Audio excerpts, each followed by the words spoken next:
అంటే మేము ఒక దగ్గర జాబ్ చేసాము. ఆయన అడగండి, మొత్తం నేనే మాట్లాడుతున్నాను. తనే చెప్తుంది. అంటే చాలా మందికి ఉన్న డౌట్, ఆబ్వియస్లీ నాకు కూడా ఉన్న డౌట్ ఇది, మీది లవ్ మ్యారేజా అరేంజ్డ్ మ్యారేజా? అంటే మీరు కొన్ని కామెంట్స్కి గెస్ అని పెట్టినప్పుడు నాకు అర్థమైంది, ఓ సంథింగ్ ఈస్ దేర్ అనిపించింది. అందుకని love come arrange. Love come arranged అంటే ఎలా? అంటే మీ ఇద్దరికి ఎలా పరిచయం? అంటే మేము విజయవాడలో జాబ్ చేసేదాన్ని. అప్పుడే నేను ఫ్రెషర్గా జాయిన్ అయ్యాను. తిను అక్కడ 4 years నుంచి జాబ్ చేస్తున్నాడు. సో ఇంకా అక్కడి నుంచి పరిచయం. అంటే మీరు అక్కడ అంటే మాది మరీ ఒక రేంజ్ స్టోరీ కాలే, కొంచెం సప్పగానే ఉండిద్ది. మనిషి చూసాడు ఎంత సైలెంట్గా ఉన్నాడు. సో అంత హై కాదు.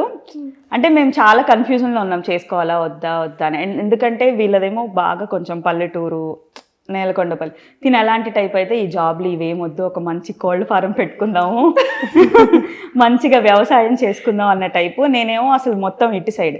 సో కొంచెం అంటే అంత స్ట్రాంగ్గా చేసుకోవాలి అని కాదు, బట్ తర్వాత అంత మంచిగా సెట్ అయ్యి మా మైండ్ సెట్స్ కలిసి చేసుకున్నాం.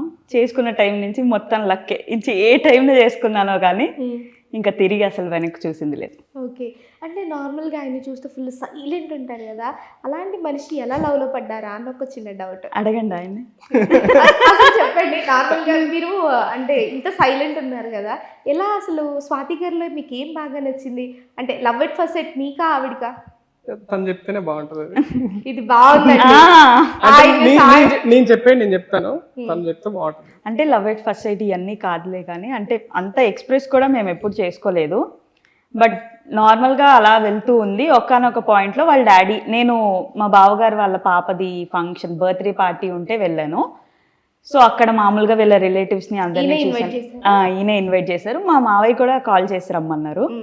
తర్వాత ఒక రోజు చూసుకొని ఈయనే మా మావయ్యని, మొన్న స్వాతి వచ్చింది కదా, ఆ అమ్మాయి మీద నీ ఒపీనియన్ ఏంటి అని అడిగితే ఇంకా వెంటనే మా మావయ్య ఎందుకురా చేసుకుంటావా అని అడిగారు. ఇంకా అలాగా నెక్స్ట్ డే మా మమ్మీ వాళ్ళకి చెప్పాను. ఇంకా జస్ట్ 1 weekలోనే ఎంగేజ్మెంట్ ఫిక్స్ చేస్తారు, మ్యారేజ్ ఫిక్స్ చేశారు, అయిపోయింది. అంటే అంతకుముందు అంటే ఇంత స్మూత్ గా ఎక్కడైనా జరుగుతుందా అని నార్మల్. అంటే అప్పటికే ఆల్రెడీ సెటిల్ అయిపోయి ఉన్నాం లైఫ్లో. అంటే కొంచెం రెస్పెక్ట్, అంటే ఇంట్లో మేము ఏం చేసినా కానీ ఓకే అన్నట్టు ఉంది. సో ఇంకా అంత అంటే పేరెంట్స్ ఆలోచించారు, మీకు ఓకే కదా, మీరే అనుకొని చేసుకుంటున్నారు, మళ్ళీ తర్వాత ఏదన్నా అయితే మమ్మల్ని అడగద్దు, సో మంచిగా ఆలోచించుకొని చేసుకోండి అన్నారు. ఇంకంతే జస్ట్ 1.5 monthలో ఎంగేజ్మెంట్ అయిపోయింది. మళ్ళీ ముహూర్తాలు లేవని చెప్పి మ్యారేజ్ కూడా చేస్తారు. ఓ గాడ్, అసలు ఇంత స్మూత్ గా ఎవరి లైఫ్ లో అయినా జరుగుతుందో నాకైతే తెలియదు, కానీ మీ లైఫ్ లో జరిగింది. నేను ఇంకేమైనా ట్విస్ట్లు ఉంటాయి మనం ఎక్స్పెక్ట్ లేదు, అందుకే చెప్పా సప్పగా ఉండిద్ది మాది అని. అంటే నార్మల్గా వాళ్ళ ఇంట్లో ఓకే ఒప్పుకున్నారంటే ఎక్స్పెక్ట్ చేయొచ్చు, మీ ఇంట్లో కూడా ఇంత ఫాస్ట్గా ఒప్పేసుకున్నారు అని అంటే. అంటే కృష్ణ గారు కూడా అంటే మా అమ్మ అనేది, అంటే మనం కొంచెం సిటీలో ఉన్నాం కదా, వాళ్ళది కొంచెం పల్లెటూరు కదా, నువ్వు అడ్జస్ట్ అవ్వగలవు, అంతా ఆలోచించుకొని స్టెప్ తీసుకో అని చెప్పింది. మొత్తం ఆలోచించుకునే డెసిషన్ తీసుకో. అయినా మా అత్తయ్య మావయ్య కూడా అంటే అక్కడ ఉన్నారని చెప్పి వాళ్ళు ఏమి, ఈ రోజుకి మేము చాలా బాగుంటాం. మా అత్తయ్య కానీ మా మావయ్య కానీ మ్యారేజ్ డెసిషన్ తీసుకున్నందుకు కూడా ఇప్పటికి కూడా నేను రిగ్రెట్ అవ్వట్లా. అంటే వాళ్ళు చాలా అంటే చాలా బాగా చూసుకుంటారు. ఎప్పుడో ఒక్కసారి వెళ్ళినా కానీ మంచిగా చూసుకుంటారు. ఇంట్లో ఎవరు ఎక్కువ గొడవ పడతారు? గొడవ అంటే మాది గొడవే ఉండదు, అరుచుకుంటాము. మళ్ళీ మొహాలు అరుచుకున్నాక మొహాలు చూసుకోకూడదు, మళ్ళీ నవ్వు వచ్చేసింది. అది ఎంత సీరియస్ అయినా మొహాలు చూసుకొని అంతసేపు అరుస్తాం, మళ్ళీ మొహాలు చూసుకున్నాక నవ్వేసుకోవడం. అంత సీరియస్ గొడవలు అసలు ఎప్పుడు పెద్ద పెద్ద గొడవలు అవ్వలేదు, జస్ట్ నార్మల్ అంతే. అండ్ మీరండి, అంటే నార్మల్గా స్వాతి గారిలో మీకు ఏం నచ్చింది బాగా? అంటే నార్మల్గా మనం అనుకుంటాం కొన్ని డేస్ జర్నీ చేయాలి, ఆ జర్నీలో మనకంటూ ఒక అండర్స్టాండింగ్ రావాలి, దాని తర్వాత పెళ్ళి అనే ప్రపోజల్ వస్తుంది కదా, బట్ మీకు స్వాతి గారిలో బాగా నచ్చింది ఏంటి? కేరింగ్. 2019లో యాక్చువల్లీ చెప్పాలంటే ఈ స్టోరీ కంటే ముందు కొంచెం ఉంది. 2018లో పరిచయం. 2019లో జాబ్ అంటే కంపెనీ మారే ముందు రిజైన్ చేశాను. రిజైన్ చేసిన తర్వాత 2019లో రిజైన్ చేసినప్పుడు హెల్త్ ఇష్యూ వచ్చింది. నోటీస్ పీరియడ్లో ఉన్నప్పుడు హెల్త్ ఇష్యూ వచ్చింది. అది సివియర్ హెల్త్ ఇష్యూనే, అంటే ఇంకా నడవలేని కూర్చోలేని పరిస్థితి అనమాట.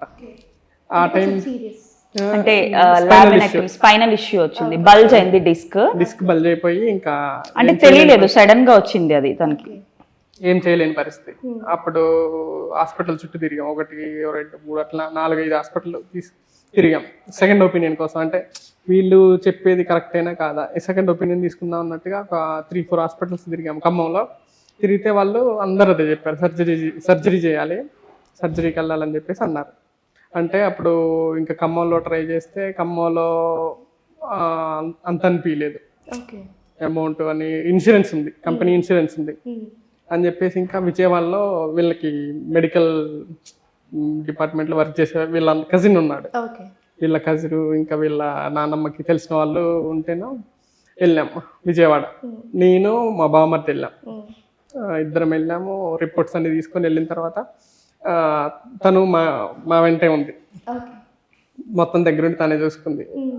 ఒక హాస్పిటల్కి వెళ్తే వాళ్ళు ఇట్లా అవుతుంది అమౌంట్ ఎక్కువ అవుతుంది అని చెప్పేసి అన్నారు. తర్వాత వీళ్ళ నాన్నమ్మకి చెప్తే నాకు తెలిసిన డాక్టర్ ఉన్నాడు, అంటే అంతకుముందు వాళ్ళ పెద్దనానికి కొద్దిగా హెల్త్ ఇష్యూ వచ్చినప్పుడు చూపించిన డాక్టర్ ఉన్నాడు, న్యూరో ఫిజిషియన్ కమ్ సర్జన్. అక్కడికి వెళ్తే వాళ్ళు విత్ ఇన్ ద ఇన్సూరెన్స్ అమౌంట్లోనే అవుతుంది అని చెప్పేసి అన్నారు. ఇంకా అక్కడ అడ్మిట్ అయ్యి ఒక 12 to 14 days ఉన్నాం హాస్పిటల్లో సర్జరీ అయిన తర్వాత. అక్కడ మొత్తం తనే చూసుకుంది. ఇంకా మా అమ్మ నాన్న వచ్చే దానికి కూడా నేను ఒప్పుకోలే. అంటే మీరెందుకు వచ్చి ఇబ్బంది పడటం, ఇబ్బంది ఏం లేదు, మా బామర్ది అన్నాడు, తినుంది మొత్తం తినే మాట్లాడటం చేయటం, ఇన్సూరెన్స్ క్లెయిమ్ చేపించటం, మెడిసిన్ మొత్తం ఫాలోఅప్ అంతా తినే చేసింది. తర్వాత ఇంకా మధ్యలో ఒకసారి రమ్మంటే సర్జరీ అయిన తర్వాత సర్జరీ అయ్యే ముందో తర్వాతనో అమ్మ నాన్న రమ్మంటే వచ్చారు అక్కడ. అంటే వాళ్ళని ఇబ్బంది పెట్టడం ఎందుకని చెప్పేసి దూరం దగ్గర అరౌండ్ 100 to 120 kilometers ఉంటుంది. వాళ్ళ ఇంటి దగ్గర పనులు ఉంటాయి, వ్యవసాయము అని చెప్పేసి ఇబ్బంది పెట్టడం ఎందుకు. వాళ్ళు అంటే ఈ సిచ్యువేషన్ లో ఉంటే వాళ్ళ ఇబ్బంది వేరే రకం. నాకు తెలుసు నేను ఇబ్బంది పడుతున్నా అని చెప్పి వాళ్ళు ఇబ్బంది పడతారు ఎందుకు అని చెప్పేసి ఇంకా మీరు వద్దులేండి తిను చూసుకుంటుంది అని చెప్పేసి అన్న. అప్పుడు తను చూసారు ఫస్ట్ టైం, అలా జరిగింది. సో ఇంకా అక్కడే వాళ్ళకి మంచి ఒపీనియన్ పడింది. ఆ కేరింగ్ మీకు బాగా నచ్చింది. అండ్ మీరండి అంటే నార్మల్గా ఆయనకంటే ఆ పాయింట్ నచ్చింది, బట్ మీరెందుకు అంటే అంత కేరింగ్ తీసుకోవాల్సిన సిచ్యువేషన్స్ ఏమొచ్చాయి? అంటే హీస్ ద వన్ అనిపించి చేశారా అలాగా? అంతేనా? అంటే ముందే మాకు కొంచెం పరిచయం ఉంది, దానికి ముందు నుంచే అంటే వాట్సాప్ మెసేజెస్ అవన్నీ చేసుకుంటూనే ఉన్నాము. నేను ఆఫీస్లో కూడా చాలా మందిని కనుక్కున్నాను, అంత ఈజీగా ఏమి అంటే చేసేసుకుందామని ఫిక్స్ అవ్వాలా. వీళ్ళ ఫ్రెండ్స్ కూడా నాకు కామన్ ఫ్రెండ్స్ ఉన్నారు, అంటే అక్క అని వాళ్ళతోనే నేను ఎక్కువ తిరుగుతా. సీనియర్స్ నా బ్యాచ్లో వాళ్ళతో కన్నా వీళ్ళ సీనియర్స్తోనే ఎక్కువ లంచ్కి వెళ్ళటం అలా చేసేదాన్ని. సో వాళ్ళు చెప్పేవాళ్ళు అసలు ఏ అమ్మాయితో మాట్లాడేవాడు కాదు, అసలు సైలెంట్గా ఉంటాడు, వచ్చి వర్క్ చేసుకున్నానే వెళ్ళిపోయాను అన్నట్టు ఉంటాడు. అలా నేను ఒక్కరి దగ్గర కాదు చాలా మంది దగ్గర విన్నా. సో ఇంక అప్పుడు ఫిక్స్ అయ్యా మనకి ఇలాంటి వాళ్ళు అయితేనే సెట్ అవుతారు అని చెప్పి ఇంక అప్పుడు డిసైడ్ అయ్యా. ఓకే, మొత్తానికి ఆ ఫీలింగ్ కాస్త అలా చూపించేశారు అనమాట, ఆ కేరింగ్ లాగా. అంటే అది ఆ సర్జరీ అయ్యాకే మేము పక్కా ఫిక్స్ అయ్యాం ఇంకా మ్యారేజ్ చేసుకోవాలి అని. తను కూడా అప్పటిదాకా నువ్వు సెట్ కాలేవు, మా ఇంట్లో ఉండలేవు, మా పేరెంట్స్తో కొంచెం ఈ పల్లెటూరు వాతావరణం అంతా నీకు సెట్ కాదు, నువ్వు వేరు నేను వేరు అని చెప్పి అంటే అంత కాన్ఫిడెంట్గా లేం మేము అసలు. ఎప్పుడైతే ఇదంతా అయిందో తను అంటే ఇంకా చేసుకుందాం, ఖచ్చితంగా చేసుకుందాం అని చెప్పి తను అన్నాడు. ఇంకా మేము కూడా ఇంట్లో చెప్పాము. ఈజీగా 1 monthలో మొత్తం అయిపోయింది. ఓకే, మీ ఇంట్లో మీరే చెప్పారా? మా ఇంట్లో నేనే చెప్పాను, మా మమ్మీకి చెప్పాను నేను. మా మమ్మీ నేను అసలు ఫుల్ ఫ్రెండ్స్ చిన్నప్పటి నుంచి ఇప్పటిదాకా, ప్రతిదీ అసలు దాసిందంటూ లేదు. మా అన్నయ్య కూడా అంతే. మా మమ్మీ అసలు ఎంత జోయల్ అంటే ఏదైనా చెప్పొచ్చు మీరు. ఇప్పుడు ఎవరన్నా ఈవెన్ కాలేజీల్లో కూడా ఎవరైనా ఇలా వెనకొస్తున్నారన్నా కానీ, ఈవెన్ మా అమ్మ అయినా కానీ ఇంట్లో అంత అంటే స్ట్రిక్ట్గా ఉంటారు. ఇప్పుడు అంటే నాకు 5 members అన్నయ్యలు, మా డాడీకి ఒక్కలే అయినా కానీ అందరం సేమ్ బిల్డింగ్లో ఉంటాం. అన్నయ్యలతో ఉంటే ఎలా ఉండిద్ది తెలుసు, ఎక్కడికి వెళ్ళినా వాళ్ళే డ్రాప్ చేసి వాళ్ళే తీసుకొచ్చి అంత స్ట్రిక్ట్గా ఉండిద్ది. కానీ అలా అని వేరే వాళ్ళు చేసినవి మన మీద ఏమి ఫ్రీగా ఉంటారు మంచిగా. సో ఈజీగా మా మమ్మీకి చెప్పాను, మా మమ్మీ ఇంట్లో వాళ్ళకి చెప్పింది, ఇంకా అందరు ఒప్పుకున్నారు. మా అన్నయ్య కూడా అంత అంటే లేదు కాదు అన్నట్టు కాదు, అర్థం చేసుకుంటాడు కొంచెం.